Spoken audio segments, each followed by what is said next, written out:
देखिए, हम बात करने जा रहे हैं ऑर्डिनरी डिफरेंशियल इक्वेशन को सॉल्व करने का मेथड, है ना, कि उसका न्यूमेरिकल सोल्यूशन क्या होता है।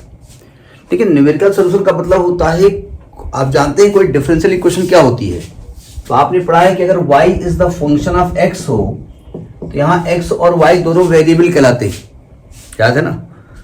कुछ बेसिक से हम उठाएंगे, जहां पर x को कहते हैं हम independent variable, independent variable, independent variable, और y को कहते हैं डिपेंडेंट वेरिएबल, ये हमने पढ़ा है। और जब हम x में चेंज करते हैं तो y में चेंज होता है, तो जो बहुत स्मॉल चेंज होता है तो उसको कहा जाता है dy by d x. Actually dy by d x आप जानते हैं delta y by delta x है। अगर आप x में डेल्टा x का चेंज करें तो y में डेल्टा y का चेंज हो जाएगा। जब चेंज बहुत स्मॉल होता है, इंस्टेंटेनियस चेंज, उसी को कहते हैं dy बाई डी एक्स। इसको डेरिवेटिव कहा जाता है। बहुत बेसिक हम बता रहे हैं क्योंकि ये सब बहुत पढ़ चुके हैं, आप 11 से पढ़ते आ रहे हैं, 12 से, तो इसको हम डेरिवेटिव कहते हैं। तो कोई भी इक्वेशन जिसमें डिपेंडेंट वेरिएबल हो, जिसमें इंडिपेंडेंट वेरिएबल हो, जिसमें उनका डेरिवेटिव हो, तो इस प्रकार के इक्वेशन को हम कहते हैं डिफरेंशियल इक्वेशन। हम यहाँ पर बात कर रहे हैं ऑर्डिनरी डिफरेंशियल इक्वेशन। हो सकता है आपके आगे सेमेस्टर में पार्शियल डिफरेंशियल इक्वेशन और टाइप की डिफरेंशियल इक्वेशन हो सकता है, इसलिए कह रहे हैं क्योंकि बीटेक का सिलेबस अलग अलग होता है। हम बीएससी के हिसाब से तो है, लेकिन अब बीएससी के हिसाब से आप सेमेस्टर 6 पढ़ रहे हैं, ठीक है। मतलब सेमेस्टर 1, 2, 3, 4 में बहुत कुछ डिफरेंशियल इक्वेशन की धारा बह चुकी है, ये मान के पढ़ाया जा रहा है इसको, ठीक है। लेकिन बीटेक वालों को माना जाता है कुछ ज़्यादा इंटेलिजेंट होते हैं, तो उनको डायरेक्ट यही लगा दिया, लो बेटा लगाओ, मान लेते हैं आपने वो चीज़ पढ़ ली है, क्या क्या माना जाएगा। तो हमने जो डिफरेंशियल इक्वेशंस पढ़े हैं, हम क्योंकि यहाँ पर first order and first degree के डिफरेंशियल इक्वेशन की बात करेंगे। ऑर्डर और डिग्री के बारे में आप जानते हैं ना, जितनी बार आप डिफरेंशिएट करते हैं किसी भी इक्वेशन को, वो उसका ऑर्डर कहलाता है। जैसे मान लिया आपने यहाँ पर 2 बार डिफरेंशिएट किया तो इसका ऑर्डर 2 है, और इसकी जो मैक्सिमम ऑर्डर की जो डिग्री होती है, पावर होती है, उसको हम डिग्री कहते हैं। तो यहाँ पर फर्स्ट ऑर्डर और फर्स्ट डिग्री के बारे में बात करेंगे। तो चूंकि हमने कहा है ऑर्डनरी डिफरेंशियल इक्वेशन, तो यहाँ पर ऑर्डनरी का मतलब क्या होता है समझिएगा। हमने क्लास 12 में पढ़ा है कि कोई डिफरेंशियल इक्वेशन इस फॉर्म का होता है, dy plus y square plus x y d x. इस प्रकार का हमने एक डिफरेंशियल इक्वेशन पढ़ा है। तो इसको सॉल्व करने का तरीका होता था, जब इसको हम सॉल्व करते थे तो इसमें इसको इंटीग्रेट करते थे, इसमें कांस्टेंट प्लस होता था, याद है। तो जब कांस्टेंट प्लस होता था और कांस्टेंट की वैल्यू कुछ भी हो सकती है, तो उसको कहा जाता था कि ये, जैसे इसको आपने सॉल्व किया और सॉल्व करने के बाद x square plus y square आ गया और प्लस टी हो गया, ठीक है, इधर 2xy आ गया, कुछ भी आ गया, हमसे उससे मतलब नहीं है। तो जो कांस्टेंट की वैल्यू कुछ भी हो सकती है, तो इसको हम जनरल सॉल्यूशन कहते थे, जनरल सॉल्यूशन कहते थे। और जब आप x और y की कुछ कंडीशंस रख देते थे, तो कंडीशन रखने के बाद c की एक पर्टिकुलर वैल्यू निकल आती थी, एक फिक्स वैल्यू होती थी, उसको हम पर्टिकुलर सॉल्यूशन कहते थे, पर्टिकुलर सॉल्यूशन कहते थे, है ना। इसके बाद हमने वहां पर एक लीनियर डिफरेंशियल इक्वेशन पढ़ी है, लीनियर डिफरेंशियल इक्वेशन, याद है किस फॉर्म की थी, dy by d x plus p y is equal to q, है ना। जहां p और q था वो x का फंक्शन था।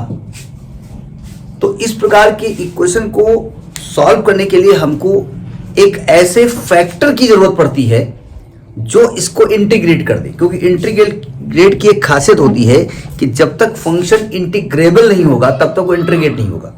डिफरेंशिएशन तो बहुत बेचारा हर तरीके से डिफरेंशिएट हो जाता है। तो उसके लिए आपने पढ़ा है इंटीग्रेटिंग फैक्टर निकालना। क्या फॉर्मूला था, e to power integral p dx, याद है। फिर हम क्या करते थे कि इस इंटीग्रेटिंग फैक्टर से इसको मल्टीप्लाई करते थे। इंटीग्रेटिंग फैक्टर से मल्टीप्लाई करने का मतलब हम ये मान के चल रहे हैं कि इसको मल्टीप्लाई करने के बाद हमारा फंक्शन इंटीग्रेट हो जाएगा, इंटीग्रेबल हो जाएगा। तो जब मल्टीप्लाई करके इसको इंटीग्रेट करते थे तो इसका सोल्यूशन निकलता था y इंटू इंटीग्रेटिंग फैक्टर, इधर डायरेक्ट लिख देते थे, और इधर q इंटू इंटीग्रेटिंग फैक्टर से मल्टीप्लाई करके इसका होल इंटीग्रल करते थे, एक कोई कांस्टेंट ऐड करते थे। तो ये आपका हो गया लीनियर डिफरेंशियल इक्वेशन। अब हम बात करने जा रहे हैं ऑर्डिनरी डिफरेंशियल इक्वेशन। जो ऑर्डिनरी डिफरेंशियल इक्वेशन होगी वो किस फॉर्म की होगी, उसमें क्या खासियत होगी, जिसको कि आपको पढ़ना है। ठीक है, ordinary differential equation, ordinary differential equation 90% ODE लिखा जाता है इसको, मतलब ODE लिखा भी होगा, अगर आप कहीं देखेंगे तो ODE लिखा, मतलब वो ऑर्डिनरी डिफरेंशियल इक्वेशन है। तो कोई डिफरेंशियल इक्वेशन अगर इस प्रकार से लिखी हो, dy by dx is equal to function of x y, कोई इस प्रकार से डिफरेंशियल इक्वेशन लिखी हो, उसमें x का भी फंक्शन हो सकता है, y का भी हो सकता है, दोनों का हो सकता है, अलग की बात है। इस प्रकार की इक्वेशन को हम ऑर्डिनरी कहते हैं। इसको हम, इसमें क्या होता है, इसमें इनिशियल कंडीशन दी होती है, इनिशियल कंडीशन दी होती है, कंडीशन जो है वो गिवन होती है। आपको याद होगा जब हम इंटर में डिफरेंशियल इक्वेशन सॉल्व करते थे तो क्या तरीका वहां अडॉप्ट करते थे हम, सॉल्व करने के बाद एक कांस्टेंट आता था, तो कुछ क्वेश्चंस में x और y की वैल्यू दी हुई होती थी। When x is equal to 2, then y is equal to 4, तो आप उस सोल्यूशन में x और y का मान रखते थे और कांस्टेंट की वैल्यू निकालते थे। वहां पर कुछ क्वेश्चंस में दी हुई होती है, ठीक है। यहां पर इनिशियल कंडीशन दी ही हुई होगी, यानी कि वो कहेंगे कि भाई y की वैल्यू जो है वो y नॉट होगी जब x की वैल्यू x नॉट होगी, ठीक है। तो हम ये वैल्यू करके इसकी जो वैल्यू निकालेंगे, यहां पर अप्रोक्सीमेट वैल्यू निकलती है।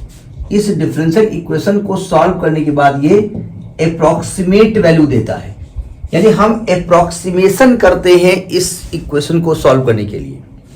एक्चुअली लफड़ा ये है कि जैसे मैंने आपसे कहा ये पैराबोला का इक्वेशन है, यहां पर a कांस्टेंट है और हमने कहा ये कर्व है, इसका डिफरेंशियल इक्वेशन फॉर्म करिए। तो डिफरेंशियल इक्वेशन फॉर्म कैसे करते थे आप, याद करिए आप। हम बताना ही चाहते हैं कि इसमें करते क्या है हम। तो हमें बताया गया है कि हमारे पास जितने कांस्टेंट हैं वो कांस्टेंट को हटाना होता है। भाई किसी पर्टिकुलर पैराबोला के लिए a कांस्टेंट है, एम आई राइट, तो आपको इस a को हटाना होगा। तो a को हटाने के लिए क्या करेंगे, इसको डिफरेंशिएट करो, 2y dy by dx is equal to, इसको करेंगे तो यहां 4a आ जाएगा, 2 से 2 कट गया तो यानी आ गया y dy by dx is equal to 2a आ गया। क्या यहां से a हट गया, नहीं हटा ना, कहां हट गया, तो 2a लिखा हुआ है यहां पर। अब कैसे, अच्छा हम इसको दोबारा डिफरेंशिएट करें या a की वैल्यू रख दें, नहीं अगर दोबारा नहीं मैं ये नहीं कह रहा हूं, अगर मैं दोबारा इसको डिफरेंशिएट करता हूं y into d2y by dx square plus dy by dx का whole square is equal to 0, ये गलत है क्या, ये गलत नहीं है। तो हम a की वैल्यू यहां रखें या डबल डिफरेंशिएट करें, क्या करें, बोले आप जो दोनों बातें सही है ना, तो क्या दो आंसर उसके होंगे। भाई अगर मैं यहां पर a की वैल्यू यहां डाल देता हूं तो केवल dy बाई dx आने वाला है, एक ऑर्डर आएगा, और अगर मैं इसको डबल डिफरेंशिएट कर देता हूं तो फिर डबल ऑर्डर इसका हो जाएगा, डिग्री चेंज हो जाएगी। तो दोनों में सही कौन है, देखो ध्यान से, सावधान।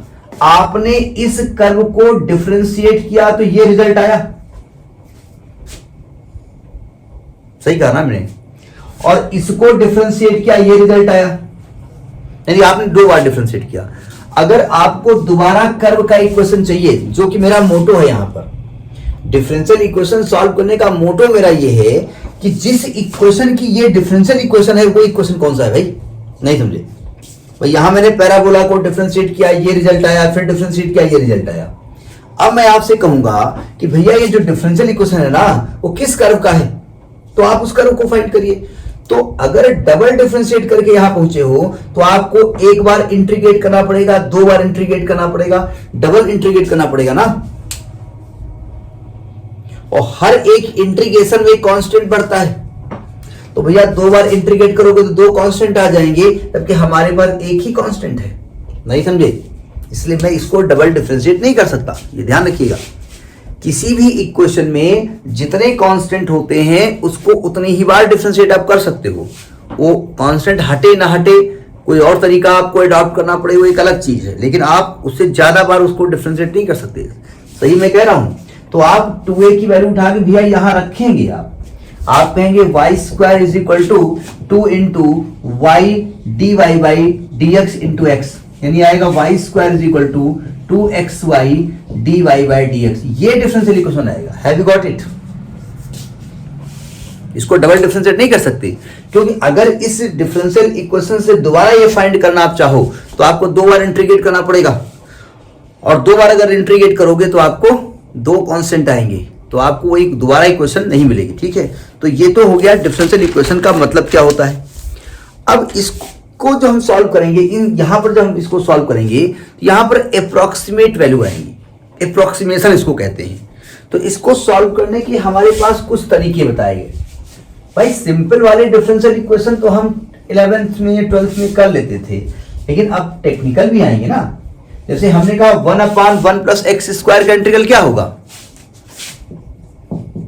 तो आपने कहा tan इनवर्स x होगा। लेकिन मैं अगर आपसे कह दूं 1/1 प्लस एक्स पावर 5 क्या होगा, तो भैया सबके फार्मूले हमारे पास नहीं है ना, तो उसको करने के लिए हमें बहुत सारे मैथमेटिशियन ने अपने रूल दिए। लेकिन उन्होंने एक बात कह दी, भैया देखो हम रूल तो दे रहे हैं, आंसर तो निकल आएगा, लेकिन that answer will be approximate value. अब उस अप्रोक्सीमेशन में कितना प्योरिफिकेशन आप कर सकते हैं। जैसे आपका आंसर 50 आने वाला चाहिए हमको, तो मैं आपको 49 दे सकता हूं, मैं 49.5 दे सकता हूं, 49.9 दे सकता हूं, 50 के नजदीक मैं आ सकता हूं अलग अलग मेथड से, लेकिन that will be approximate value. ठीक है, तो न्यूमेरिकल सोल्यूशन में हमारे पास जो मेथड्स होते हैं वो 3-4 मेथड्स हैं। एक तो यूलर्स मेथड है, आइलर मेथड हम कहते हैं, ठीक, आइलर्स मेथड। लेकिन गूगल में जब आइलर पढ़ो तो ये स्पेलिंग लिखता नहीं, वो यूलर में ही लिखता है, तो मैंने सोचा अब यूलर पढ़ना शुरू कर दो। जैसे गूगल में कभी आइलर बोलो तो वो स्पेलिंग देखता नहीं है, वो यूलर में ही लिखता है। जब यूलर साहब ने अपना एक मेथड दिया, अभी बताया जाएगा क्या होता है, तो उसमें कुछ कमियां थी, उसमें एग्जैक्ट वैल्यू नहीं आ रही थी, तो बाद में यूलर ने ही अपने मेथड को मॉडिफाई किया। तो यूलर्स मॉडिफाइड मेथड,